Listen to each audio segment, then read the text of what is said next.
Okay, get ready to dive deep. We're tackling Dr. Sarvepalli Radhakrishnan's An Idealist View of Life. A collection of lectures from 1929. 1929, talk about a blast from the past. But seriously, why are we going back almost a century? What's so special about this idealist view of life? Well, it's fascinating how relevant these lectures remain, even today. Radhakrishnan was writing during a time of massive upheaval when scientific discoveries were challenging long-held religious Right, beliefs. like the universe is a giant clockwork machine governed by laws, not divine intervention. Exactly. Thinkers like Descartes, Kepler, Galileo, Newton, they were all shifting the worldview. And this shift, as Radhakrishnan argues, led to a decline in the belief of a personal God, one who's actively involved in our lives. It's like the more science could explain, the less room there was for God. So did people just abandon faith altogether? Not quite. Radhakrishnan points out that instead of everyone becoming atheists, many started exploring substitutes for traditional religion, like naturalistic atheism, which focuses solely on the material world. Okay, so no God, no supernatural, just the physical world. What other alternatives did he discuss? Well, there's agnosticism, the we can't know for sure if God exists approach, Makes sense. What else? skepticism, doubting the certainty of all knowledge, including religious claims. Right, like questioning everything. Any others? He talks about humanism, centering on human values and experience. And then there's modernism, trying to reinterpret religious beliefs through a modern lens. It seems like folks were scrambling to find new frameworks to make sense of the world with or without traditional religion. Exactly. And what's interesting is that Radhakrishnan doesn't just define these substitutes, he critiques them. Hmm. He suggests that they might miss the mark when it comes to addressing those deeper human needs that religion traditionally tries to fulfill. Like meaning, purpose, connection to something larger than ourselves. So science is shaking things up. The proposed replacements aren't quite cutting it. Where do we go from here? What does Radhakrishnan propose? That's where it gets really interesting. He turns to the concept of religious experience. He even talks about the life of the reborn. Okay, reborn. Sounds intriguing, but also a bit, well, mystical. What's he getting at? He's arguing that authentic religious experience is not just believing in a doctrine. It's a direct, personal encounter with something that transcends the self. Not just thinking about God, but actually experiencing something that points to a reality beyond ourselves. How can you even study something so personal and subjective? Good question. Radhakrishnan suggests we can examine these experiences the same way we study other human experiences. Look for patterns, commonalities, insights from different accounts. So like analyzing dreams or emotions. We can't observe them directly, but we can study their effects and common themes. Precisely. And when you do that with religious experiences across different cultures and times, fascinating patterns emerge. People report a sense of unity with something greater than themselves, a feeling of transcendence, and often these overwhelming feelings of peace, joy, unconditional love. Wow, that's powerful. It does sound like more than just a fleeting emotional high. That's exactly what captivated Radhakrishnan. He argued that these experiences, while subjective, aren't just psychological phenomena. Yeah. They point to a spiritual reality that goes beyond our senses and intellect. So not just happening inside people's heads, but hinting at something real outside of them. That's how he saw it. He believed these experiences offer a window into what he called the absolute. This ultimate reality, the ground of all being, the source of everything. It's beyond full comprehension, but he believed we could catch glimpses of it through these profound experiences. Okay, the absolute. We're wading into some deep philosophical waters here. I'm already feeling a bit out of my depth. It's definitely a heady concept. Think of it as the ultimate source of everything, the ground of all existence. Mystics and philosophers have grappled with it for centuries. So this is where his idealist perspective comes in. He's suggesting that ultimate reality isn't material, but spiritual. How does that square with, the physical world? Rocks, trees, planets, podcasts. That's where his idea of levels of reality becomes crucial. He proposed that the absolute, this ultimate spiritual reality, is the highest level, and that all other levels, including the physical world, flow from it. Each level has its own laws and principles, but they're all interconnected.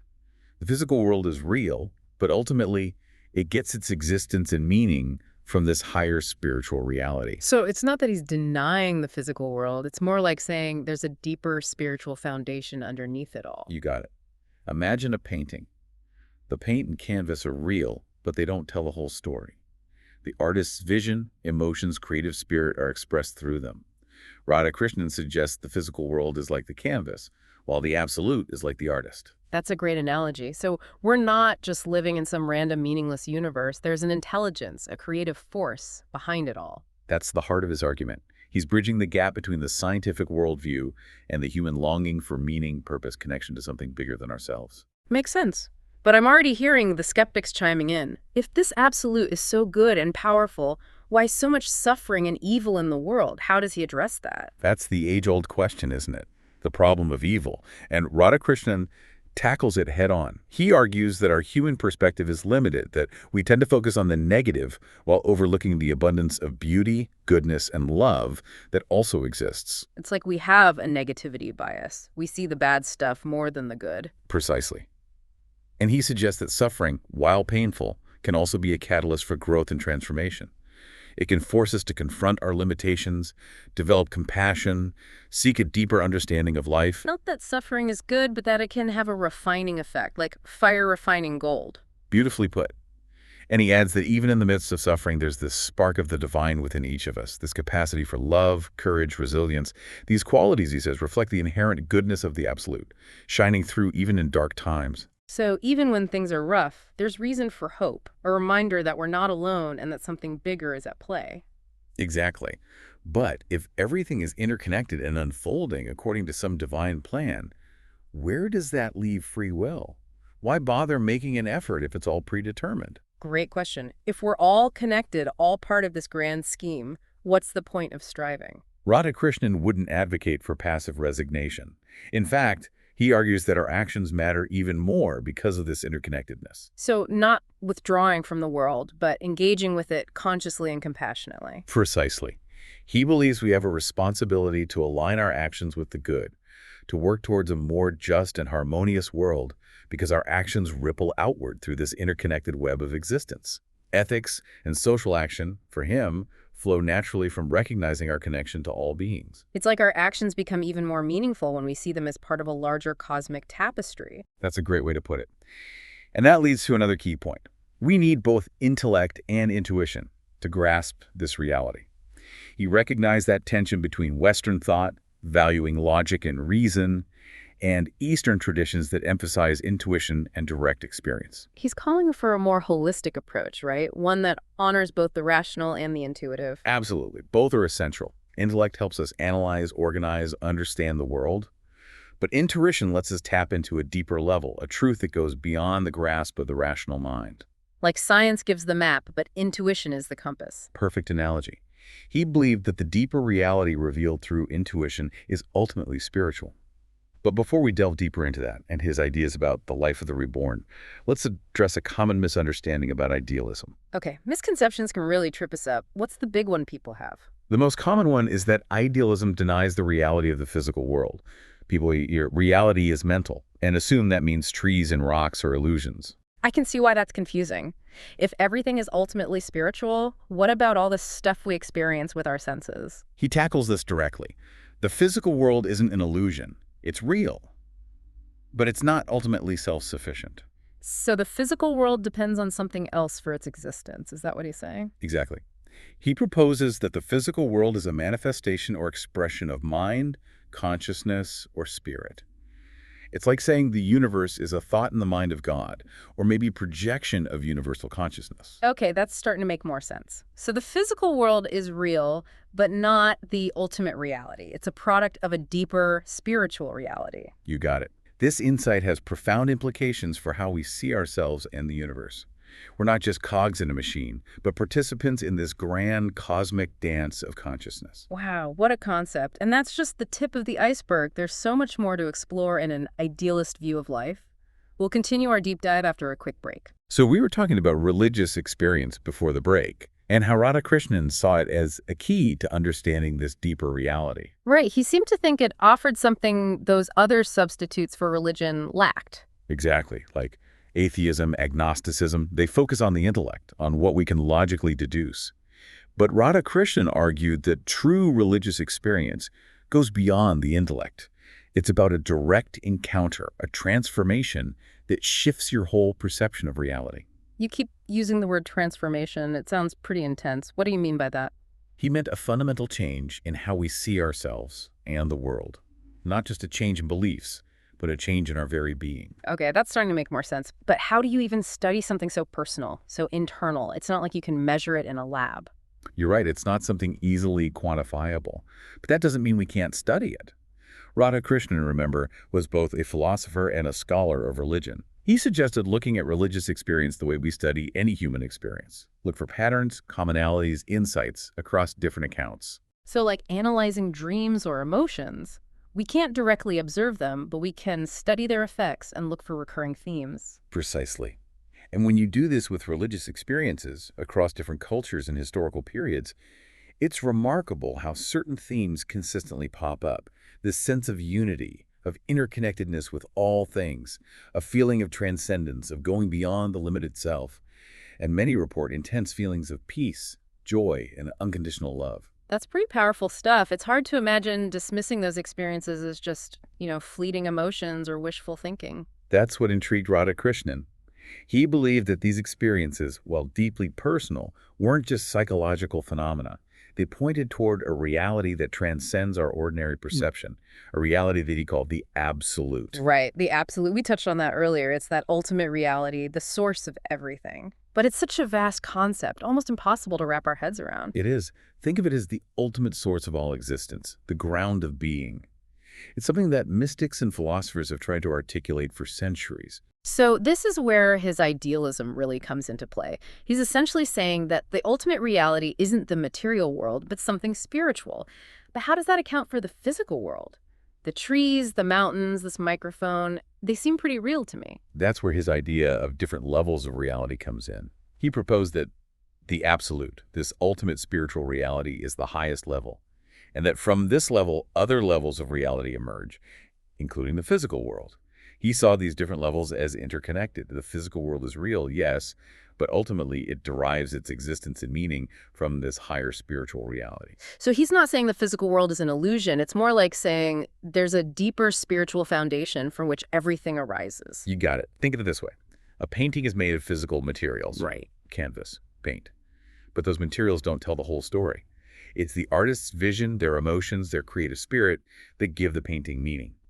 In the same way, Radhakrishnan was suggesting that the physical world is like the canvas and the absolute is like the artist. Okay, that's a helpful analogy. So we're not just living in a random, meaningless universe. There's a deeper intelligence, a creative force behind it all.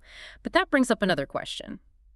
If this absolute is so good and powerful, why is there so much suffering in the world? That's the age-old problem of evil, isn't it?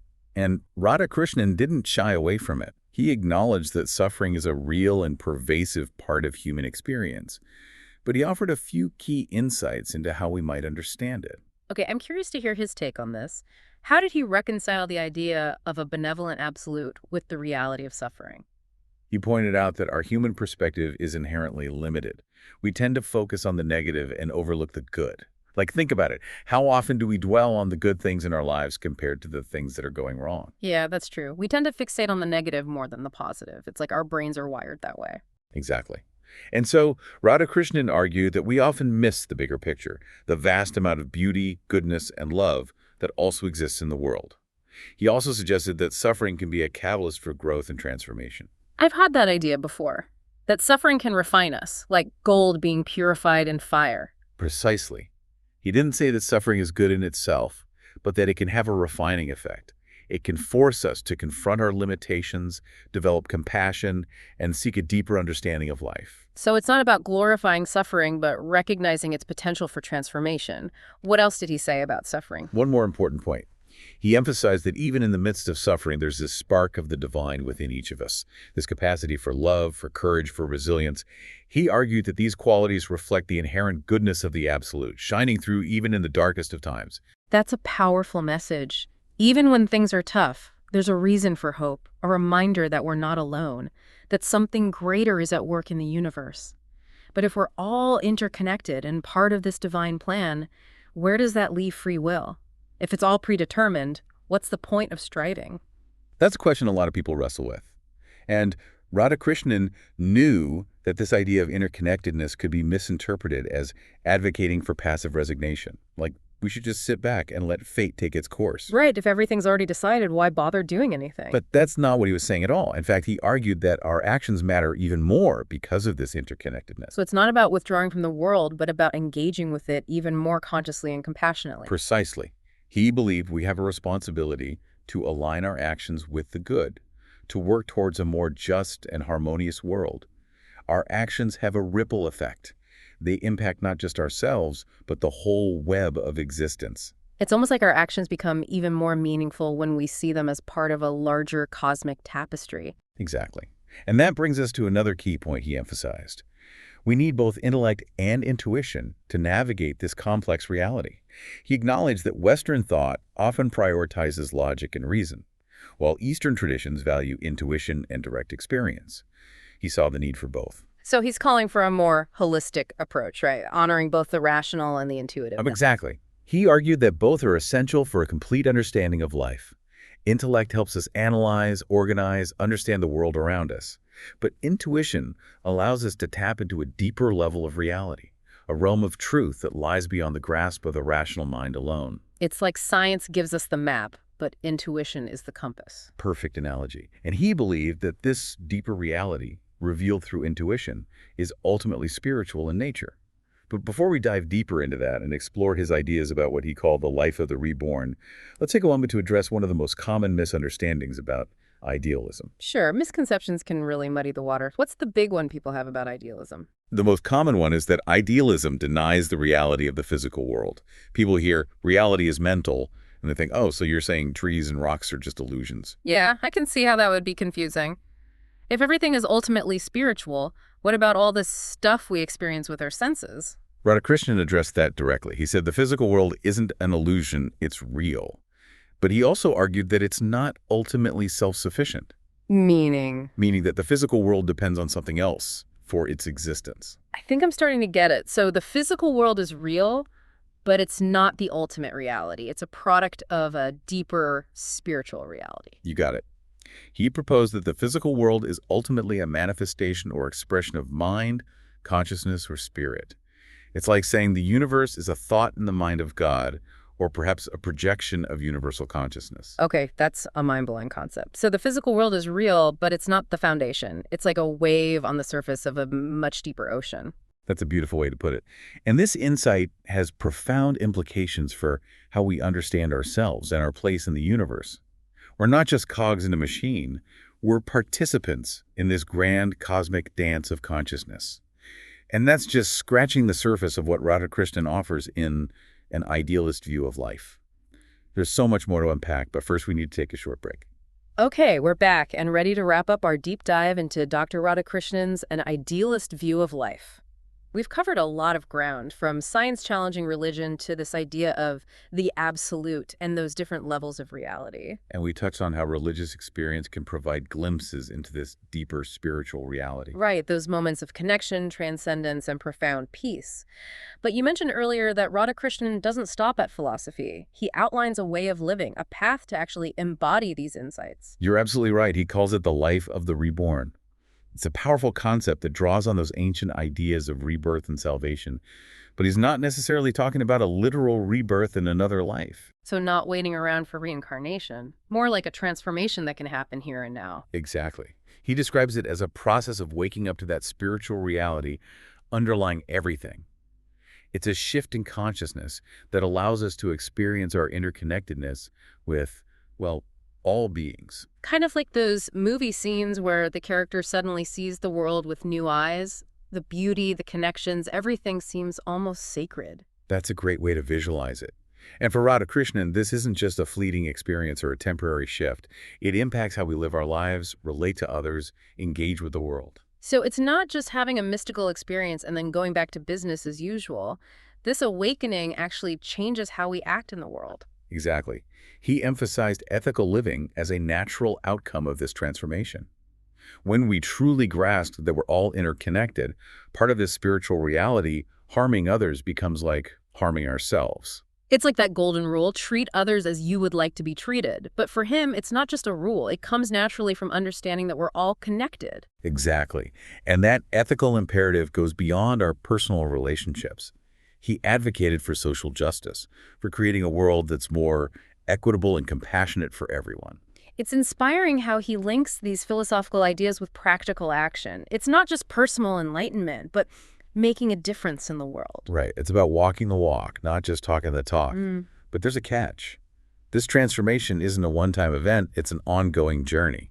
So no flipping a switch and suddenly becoming enlightened. What does this journey look like? Radhakrishnan drew on a wide range of spiritual practices: meditation, contemplation, selfless service, things that nurture qualities like love, compassion, humility. So it's not about escaping to a mountaintop and meditating. It's about bringing these insights into the messiness of everyday life. Precisely.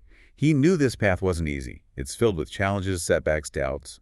But he encouraged perseverance, trust in the process, and remembering that, well, we're not alone on this journey. It's reassuring to hear that. Even someone like Radhakrishnan recognized the bumps along the way. It makes it feel more, well, human. He wasn't presenting some idealized version of the spiritual path. It's about showing up every day, making the effort to align our lives with those deeper truths. That's what he called the life of the reborn, this ongoing process of shedding old patterns, waking up to our true nature, and living in alignment with that understanding. I'm noticing a theme here, uncovering something that's already there. We talked about the physical world arising from the absolute. Now he's saying our true nature is already connected to this divine source. That's a sharp observation. He believed that deep down, beneath those layers of ego and conditioning, we are sparks of the absolute, expressions of the divine. So it's not that we're flawed beings trying to be good, it's something more radical. His vision was definitely radical. He suggested that we're essentially divine beings who have forgotten our true nature. And the purpose of life is to remember who we are, to awaken to that divine spark within us. That's a powerful and empowering perspective. We're not trying to become something we're not. We're uncovering something that's already there. Exactly. It's a journey of self-discovery, shedding those layers that obscure our true essence. And this journey has implications not just for ourselves, but for the world around us. As we awaken, he believed we naturally become more compassionate, loving, and committed to the well-being of all. It's a ripple effect. Transforming ourselves transforms the world. A beautiful idea. But where do we even begin? How do we actually put these ideas into practice? That's the million-dollar question. Yeah. And Radhakrishnan acknowledged that there's no one-size-fits-all answer. He encouraged exploring different spiritual practices, finding what resonates, and engaging with the world in an authentic and meaningful way. So it's not about following rigid rules or dogma. It's about finding our own unique expression of this journey. You got it. And remember, it's a lifelong process. Ups, downs, insights, doubts, it's all part of it. But through it all, we can trust the process, knowing that, well, we're guided and supported every step of the way. This has been an incredible deep dive. We've explored philosophy, spirituality, and practical ways to approach life's big questions, all through Radhakrishnan's idealist view of life. I feel like we've just scratched the surface. It's a rich and multi-layered work that offers endless avenues for exploration. But hopefully we've given you a taste of his thought-provoking vision and shown how relevant these ideas are, even almost a century later. He challenged us to rethink our assumptions about reality, to explore religious experience, and to awaken to a deeper understanding of ourselves and our place in the universe. He reminded us that we're not just isolated individuals, but interconnected beings participating in a grand cosmic dance. And he offered a path, a way of living, that emphasizes ethical action, compassion, and that continuous pursuit of our true nature. What stands out to you from this deep dive? What will you carry with you from this exploration of Radhakrishnan's an idealist view of life?